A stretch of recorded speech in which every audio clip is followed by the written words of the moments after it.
బుల్టెలో breaking news చూస్తున్నాం. తెలంగాణలో విస్తారంగా వర్షాలు కురుస్తున్నాయి. దీంతో అన్ని జిల్లాల్లో గందరగోళ పరిస్థితులు నెలకొన్నాయి. కుండపోత వర్షాల నేపథ్యంలో వాతావరణ శాఖ రెడ్ అలర్ట్ ప్రకటించింది.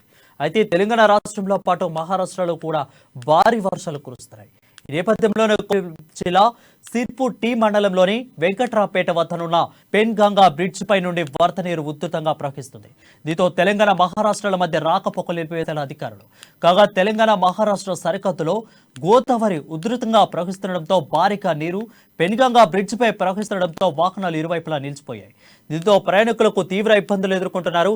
అధికారులు చర్యలు తీసుకోవాలని కోరుతున్నారు. మరోవైపు మరో 4 రోజుల పాటు వర్షాలు కురిసే అవకాశం ఉందని వాతావరణ శాఖ హెచ్చరించింది.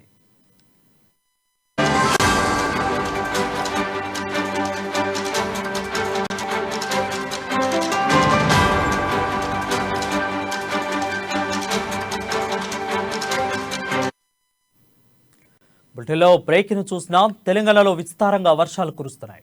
దీంతో అన్ని జిల్లాలో గందరగోళ పరిస్థితులు నెలకొన్నాయి. కుండపోత వర్షాల నేపథ్యంలో వాతావరణ శాఖ రెడ్ అలర్ట్ ప్రకటించింది. అయితే తెలంగాణ రాష్ట్రంతో పాటు మహారాష్ట్రలో కూడా భారీ వర్షాలు కురుస్తున్నాయి. ఈ నేపథ్యంలోనే కొమరంభీం జిల్లా సిర్పూర్ టీ మండలంలోని వెంకట్రావుపేట వద్దనున్న పెన్గంగా బ్రిడ్జ్ పై నుండి వరద నీరు ఉధృతంగా ప్రవహిస్తుంది. దీంతో తెలంగాణ మహారాష్ట్రల మధ్య రాకపోకలు నిలిపివేశారు అధికారులు. కాగా తెలంగాణ మహారాష్ట్ర సరిహద్దులో గోదావరి ఉధృతంగా ప్రవహిస్తుండటంతో భారీగా నీరు పెనుగంగాపై బ్రిడ్జ్ పై ప్రవహిస్తుండటంతో వాహనాలు ఇరువైపులా నిలిచిపోయాయి. దీంతో ప్రయాణికులు తీవ్ర ఇబ్బందులు ఎదుర్కొంటున్నారు. అధికారులు చర్యలు తీసుకోవాలని కోరుకుంటున్నారు.